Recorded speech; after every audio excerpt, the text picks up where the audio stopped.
Hello, welcome back to Talking Europe, and we have a total change of subject for part 2 of the programme. Now, this has been a particularly European week for Europe. On Wednesday, the EU celebrated what it calls Europe Day. That marked the 68th anniversary of the very first moves towards a united Europe by Robert Schuman to tie France and Germany together with a deal on coal and steel production. Well, on Thursday of this week, the President of France was awarded the prestigious Charlemagne Prize in Germany for his work on European integration. And this weekend, the biggest and most popular event in Europe has had music fans the world over all of a lather, Lisbon hosting the Eurovision Song Contest. I am joined in the studio today by a man who knows more about these subjects than most of us, Guillaume Klossa, a director at the European Broadcasting Union that runs Eurovision between 2014 and 2018, as well as running the EuropaNova think tank and other European initiatives. Guillaume Klossa, welcome to the programme. Hello, Catherine. Very nice to have you with us. Now, we have to start, I think, by talking about the Eurovision Song Contest. We've actually asked our reporter, Marios Sofos, to take a look at the history of the contest and tell us why this is the one place where jazz hands meet geopolitics. For some, it's about the music, the dancing, and of course, a bit of kitsch. For others, it's all political. And at this year's Eurovision Song Contest, held in Lisbon, it may never have been as fraught, with more countries voting than ever. 43 in total, including an increasing number of nations not geographically in Europe, such as Australia and Israel. I'm super proud to do it and to create this hype in Israel's 70th birthday. People will be so happy. They need it because happiness over there is... They really need reasons. This is the 4th year Australia is participating as a competitor. Has been extremely wild. The love for it. I mean, we have so much love for all of Europe. Whether it's the language performers choose to sing in, symbolism in the costumes, or the traditional voting favours of friendly nations, there have always been points to be scored. Yet, as the Eurovision rulebook sets it out, no lyrics, speeches, gestures of a political or similar nature shall be permitted during the Eurovision Song Contest. Up until the fall of the Iron Curtain, the politics of the contest were not as complicated as they are today. Eurovision was started in 1956 as a way to try and unite Europeans and promote peace in the wake of the Second World War.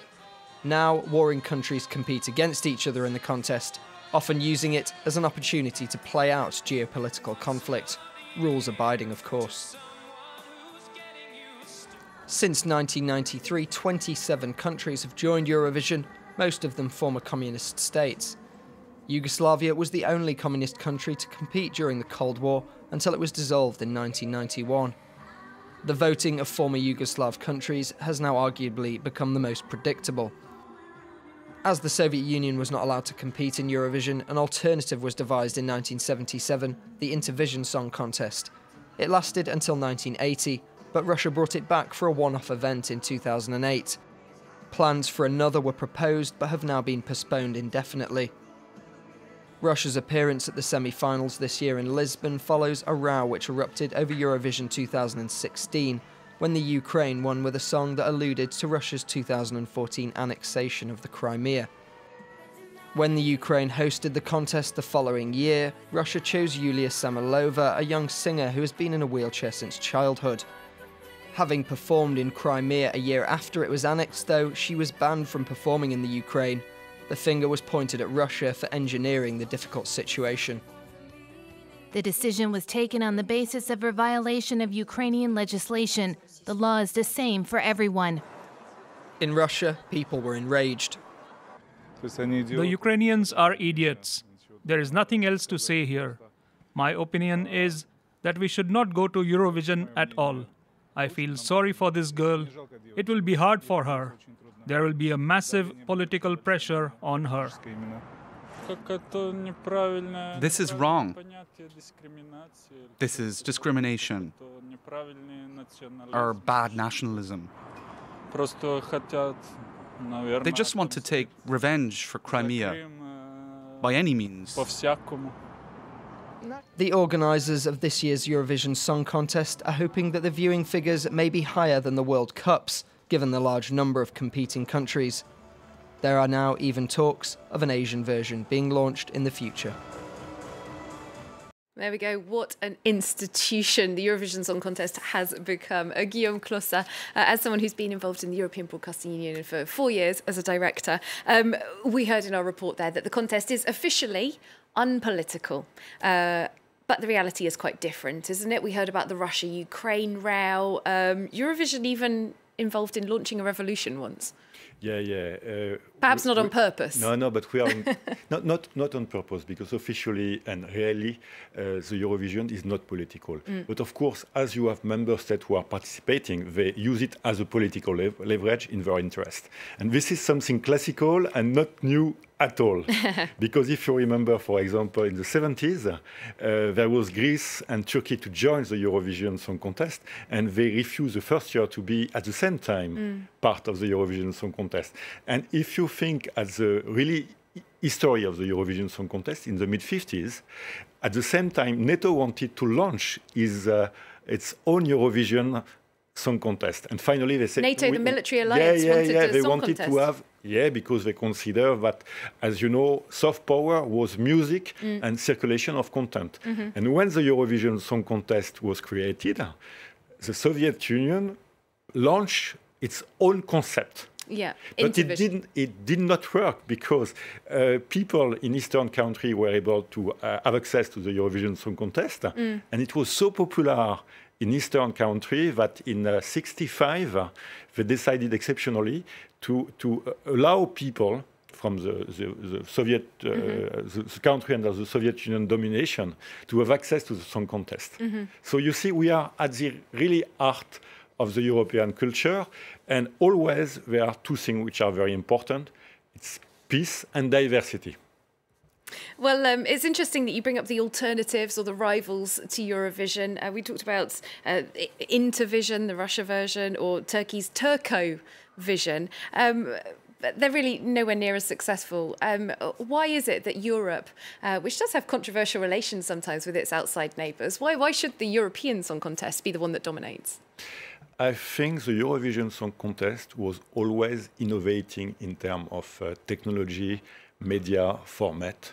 And it was really the leading, and it is always the leading entertainment music program in the world. And if you go to a Eurovision Song Contest, as in Portugal, you will see that 2 weeks before, it's kind of an Olympic game for music. So you have a certain spirit, mindset, which is a mindset of diversity, of creativity.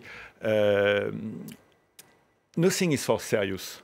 So people feel comfortable. And I think this is the real DNA of Europe. And that's why this is very successful. But what you have to know is in the 60s or 70s, it was a worldwide success. And American music producers were looking for singers during the Eurovision Song Contest.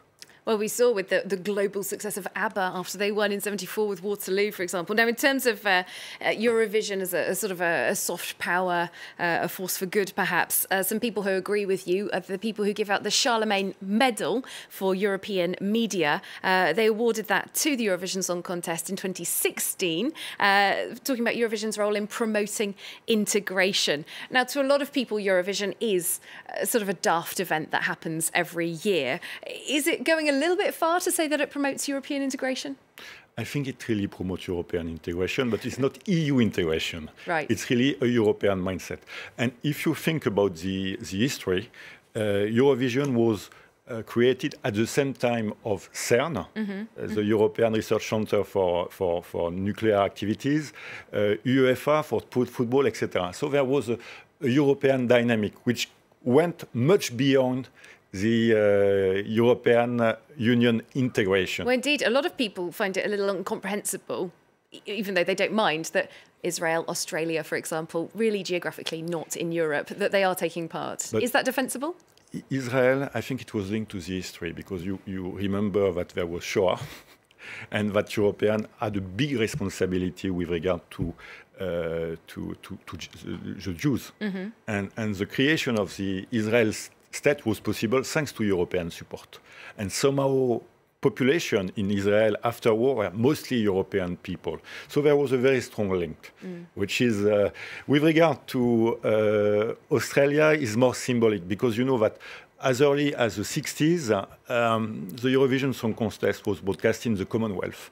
And you had a lot of audience in Australia, and Australia, from the last 30 years, every year, gave a big place to the Eurovision Song Contest. It's highly popular. So the Eurovision wanted to give a signal that it's a worldwide program.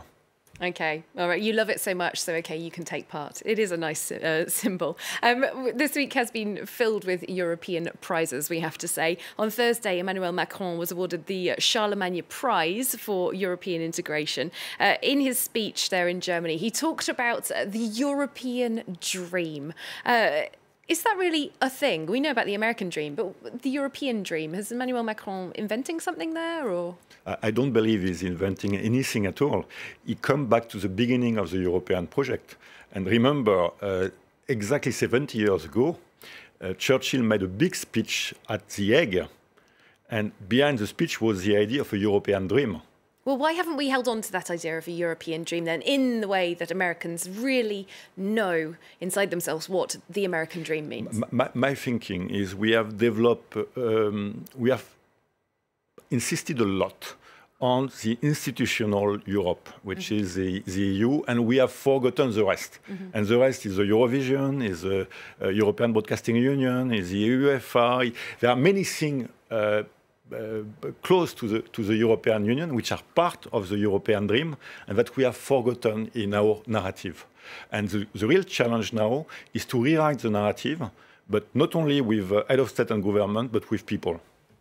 Well, in terms of Emmanuel Macron himself, some people pointing out that the Charlemagne Prize, it's perhaps a little ironic. This is named after Emperor Charlemagne. Emmanuel Macron is seen by some of his detractors here in France as trying to play a little bit too much of the king, this Jupiterian figure.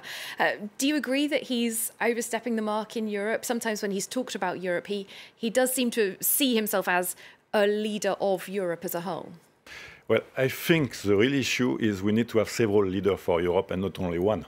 And if we speak a lot about Emmanuel Macron, it is because the others are silent. And for me, that's the issue, because if you think about the European construction, you had always at least France, Germany, the Netherlands, Belgium, Italy, Luxembourg, sometimes Poland or other countries to lead. And you can't have only one leader. So the real question is the political vacuum in Europe and at our time, and why there is not a new European generation of leaders. But this question also is more fundamental, is people do not believe anymore in political leaders. And, well, Emmanuel Macron has started launching these citizens' consultations on Europe. We at France 24 went along to one of the first ones in France a couple of weeks ago. I know you've been involved in something similar through your organisation Civico Europa for a bit longer than Emmanuel Macron, actually. What's the problem here? What's the disconnect? Why are we needing to have these big initiatives where the president will go to a small town in the Vosges to hear what people think about Europe? I think the real issue is the following, is representative democracy is not enough at our time. People want more, and you see that in all Western democracy. They want to be involved and to be listened every day, and not one day out of 5 years when there is national election or referendum. Arguably, though, people do elect MEPs. That's an opportunity to have a say, and also they could contact those MEPs, surely. It's not enough. It's not enough, because now the historical gap between citizen and member of parliament was linked to a question of knowledge and time. And these people were considered as knowledgeable. And now citizens consider themselves as knowledgeable. So the legitimacy of a member of parliament or politician is much weaker nowadays than in the past. And you need to complement traditional representative democracy, but what I called, and we call that in the Civico movement, with former head of state and government, with writers like Saviano, Wim Wenders, etc. We call that continuous participative and deliberative democracy.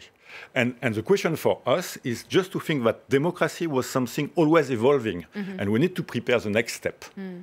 Well, we have seen people continuing to have their say seemingly against Europe through national elections with more Eurosceptic or out-and-out anti-European parties doing well in various European countries recently. Italy, perhaps most recent example, populist parties surging there.